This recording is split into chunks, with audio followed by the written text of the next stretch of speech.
देख रहा था कि वहाँ पर एक आजाद कैंडिडेट। तो दोस्तों अपक्ष उम्मीदवार तो एक ही रेस में था, वो थे नीलेश सांबरे।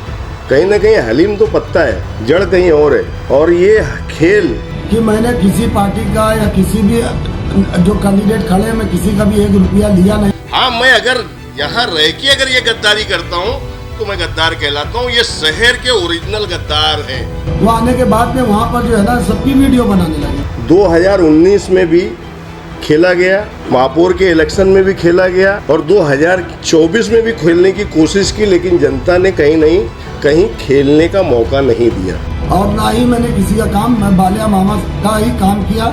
हलीम भाई है वही शोएब भाई है, एक सिक्के का 2 पहलू है। 18 तारीख के दिन जो है ना कांग्रेस के एक बड़े नेता के साथ में मीटिंग है, वो बैठे वहाँ चलना है। तो कहीं ना कहीं उनकी दाल गली नहीं, बात बनी नहीं, सिस्टम बना नहीं, तो वो बौखलाहट इलेक्शन के फौरन बाद बाहर आ गई। मैं इसके अंदर भी मैं सबको पर्दाफाश कर दूंगा। वाटिका में लगी बात।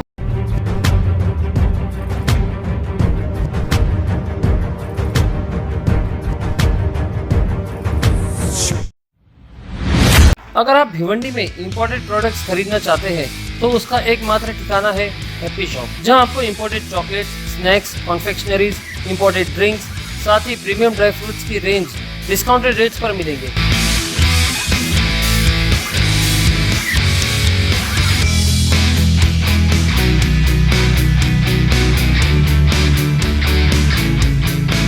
एक बार जरूर विजिट कीजिए हैप्पी शॉप और अपने शॉपिंग एक्सपीरियंस को बनाइए और भी बेहतर। At supreme petrol pump, Chavindra, Bhiwandi. 3 दिन पहले एक बाइट आई थी जिसका जवाब मैंने भी दिया था। शायद आप लोग के चैनल के माध्यम से ही मैंने शहर को बताने की कोशिश की कि शहर के अंदर क्या चल रहा है। आज एक बाइट आई अभी 2 घंटा पहले हलीम नगर सेवक की। तो हलीम नगर सेवक की जो बाइट आई है, मैं आपके चैनल के माध्यम से भिवंडी की जनता को, आज सिर्फ भिवंडी की जनता को उजागर करने के लिए आप लोगों को बुलाया गया है कि ये जो हो रहा है शहर के अंदर, उसकी जड़ कौन सी है। कहीं ना कहीं हलीम तो पत्ता है, जड़ कहीं और है। और ये खेल 2019 में भी खेला गया, महापौर के इलेक्शन में भी खेला गया और 2024 में भी खेलने की कोशिश की, लेकिन जनता ने कहीं खेलने का मौका नहीं दिया। ये मेन मुद्दा है। 2019 में सुरेश टावरे साहब की एमपी की टिकट फाइनल हो रही थी।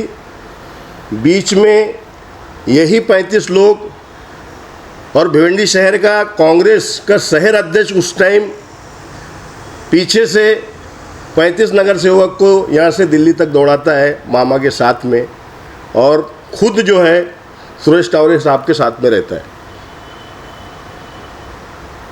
और उसका गवाह हर पत्रकार है। 2019 का जो भी पत्रकार होगा उसको बहुत अच्छे से ये चीज़ मालूम है कि चाविंद्रा में एक फार्म हाउस था जहाँ पे डेली रात को खाने का इंतजाम वहीं पे रहता था और पूरी मीटिंग वहाँ पे रहती थी। उस सरगना का जो हेड था वो उस समय जो कांग्रेस का अध्यक्ष था वही था।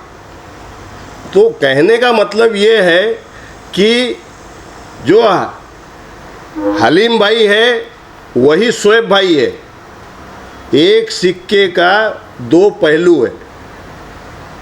अगर आप किसी भी मैटर में देखेंगे तो वहाँ पीछे से कहीं ना कहीं आज राष्ट्रवादी का जो अध्यक्ष है, 2019 में जो कांग्रेस का अध्यक्ष था, उसी का हाथ नज़र आएगा। यही बोलने के लिए मैं आप लोगों को बुलाया। जावेद भाई, कहीं ना कहीं आप सीधा सीधा आरोप शोएब गुड्डू पे लगा रहे हैं कि जो हुआ था वाटिका के अंदर, बोलो जिस तरह से हलीम भाई ने अपना करारनामा कबूल किया है, तो उसके पीछे शोएब गुड्डू जो कि उनकी पार्टी का खुद कैंडिडेट था, वो खुद उसमें शामिल है, ये बोलना चाह रहे हैं। देखो, मैं आरोप नहीं लगा रहा हूँ, मैं सच बता रहा हूँ। 2019 में सुरेश टावरे साहब टिकट के लिए उनका फाइनल हुआ, लेकिन उनको आखिरी 2 महीने तक बी फॉर्म आने तक उनको डिस्टर्ब किया। हारने की वजह भी कहीं ना कहीं वो वही थी। और जब वो टिकट लेके आए उसके बाद भी आपने देखा होगा 2019 के अंदर कहीं भी टेबल नहीं लगा। ना लगने की वजह भी यही लोग थे, क्योंकि ये चाहते नहीं थे कि कांग्रेस का कोई एमपी यहाँ से चुन के आए। सच यही है। अगर आप जाके सुरेश टावरे साहब से ये बात पूछोगे तो वो ये ज़रूर बताएंगे कि जावेद फारूकी आज जो बोल रहा है वो सच है, क्योंकि मैं थाना की कॉन्फ्रेंस में मैं बाहर बैठ के ये सब तमाशा देख रहा था, जिसमें अच्छे चेहरे मैं समझता हूँ कि 2019 में एक बाइट दी गई थी, तुफैल फारूकी ने बाइट दिया था। अगर वो बाइट को आप लोग निकालोगे तो उसके अंदर बहुत सारी सच्चाई नज़र आएगी आपको कि उस टाइम तुफैल फारूकी ने क्या बोला था। आप बता दीजिए क्या बोला। नहीं, वो बाइट सुनो, उसमें ये बोला गया था कि पीछे से जो मैं आपको बता रहा हूँ, जो मैं आपको दर्शा रहा हूँ, वही चीज़ उसके अंदर आपको दिख के आएगी। और आज 2024 के इलेक्शन में इतनी बौखलाहट क्यों? उसकी वजह क्या है? उसकी वजह सिर्फ ये है कि कहीं ना कहीं जो उनको चाहिए था वो उनको मिला नहीं। वो ना मिलने की वजह क्या थी? एक तरफ रईस शेख थे, एक तरफ हमारे अध्यक्ष रशीद ताहिर थे। तो कहीं ना कहीं उनकी दाल गली नहीं, बात बनी नहीं, सिस्टम बना नहीं, तो वो बौखलाहट इलेक्शन के फ़ौरन बाद बाहर आ गई। बाहर आने की बर्दाश्त ही नहीं हुआ, क्योंकि जिस चीज़ की जब से सबसे ज़्यादा तलब होती है, अगर वो नहीं मिलती तो आदमी पागल हो जाता है। और वो बाइट दर्शाती है कि उनका बौखलाहट बता रही थी कि वो किस तरीके से जो उनकी सोच थी वो पूरी नहीं हुई, इसलिए ये बौखलाहट दिख के आई।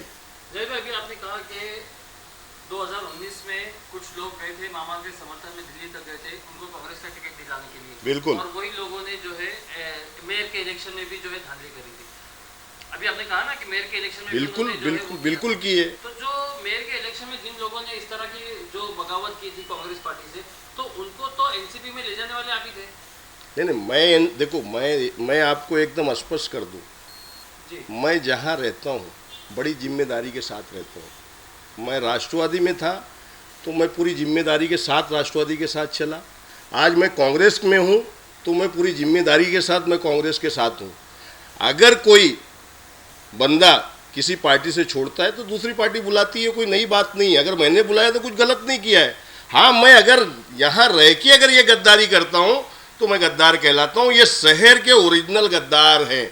ये जनता को जानना चाहिए, समझना चाहिए कि ये किस किस्म के गद्दार हैं। और आज जो शहर इस स्तर पे है, गली रास्ते मोड़ जो अच्छे नहीं है, उसकी वजह भी यही 2-4-6 लोग हैं। इसको शहर की जनता को समझना चाहिए और शहर की जनता समझ रही है।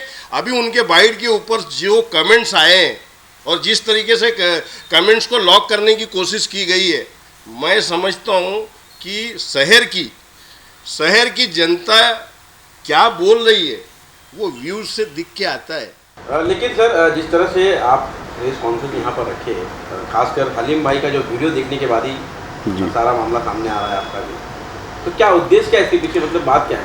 हलीम भाई का वीडियो देखने के बाद में अपने को ये समझा कि हमारे शहर की जो जनता को बेवकूफ़ बनाने का काम कर रहे, उसको मुझे ऐसा लगा, मेरा कोई जाति विवाद किसी पार्टी से नहीं है, न समाजवादी से, न राष्ट्रवादी से, न शिवसेना से। मैं एक कांग्रेसी हूँ। मैं कांग्रेस से मोहब्बत करता हूँ, राहुल जी के साथ चलता हूँ, राहुल जी की विचारधारा पसंद है मुझे। और ये चीज़ भिवंडी के शहर की जनता को मालूम पड़ना चाहिए। इसके लिए मैं आप लोगों के बीच में ये कॉन्फ्रेंस बुला के बताने की कोशिश की है कि हर सिस्टम के अंदर जितने भी भिवंडी शहर के अंदर आज चाहे वाटिका कह लो, चाहे आप महापौर का इलेक्शन कह लो कि 2019 में टिकट लाने का कर लो, या 2024 में जो आज चला है, जो बौखलाहट दिखी है, उसकी वजह सिर्फ और सिर्फ उनका सिस्टम नहीं बना, इसलिए वो नाराज़गी उन्होंने जाहिर की। और यही चीज़ मैं भिवंडी की जनता को बताना चाहता हूँ और यही बताने के लिए मैं बैठा हूँ। और मेरी कोई किसी से कोई दुश्मनी नहीं, कोई मेरा किसी से विवाद नहीं, सिर्फ एक ही है कि शहर कैसा जागेगा। और मेरा फ़र्ज बनता है कि मैं अगर पार्टी से हूँ तो मेरे शहर की जनता को ये मालूम रहना चाहिए कि शहर के अंदर जो लोग हैं जो उनकी नीयत है, वो नीयत किस किस्म की है, वो लोगों के बीच में लाने की कोशिश कर रहा हूँ। बस आप कांग्रेस पार्टी से है और कहीं ना कहीं देखा गया है कि शहर की जनता भी कांग्रेस पार्टी से नाराज़ थी, क्योंकि इलेक्शन शुरू हुआ वैसे ही जो है आप लोग ये था कि पार्टी को टिकट नहीं मिला है कांग्रेस पार्टी को, तो इसके लिए उन्होंने आप लोगों ने नाराज़गी दिखाई थी। नाराज़गी तो ये कहीं ना कहीं जो है जनता भी ये सारी चीज़ें देख रही थी। अब आप कांग्रेस पार्टी के साथ में लेकर जो है दूसरों पे इस तरह का आरोप लगा रहे हैं। नहीं, कांग्रेस पार्टी नाराज़ नहीं थी। कांग्रेस पार्टी का एक ही उद्देश्य था कि हमारे सिंबल से कैंडिडेट आना चाहिए था, और वो कांग्रेसियों की वाजिब बातें थी, ऐसा नहीं है। क्योंकि ये शहर में जो जनाधार है वो कांग्रेस का ही है, इसको मानना पड़ेगा आप लोगों को।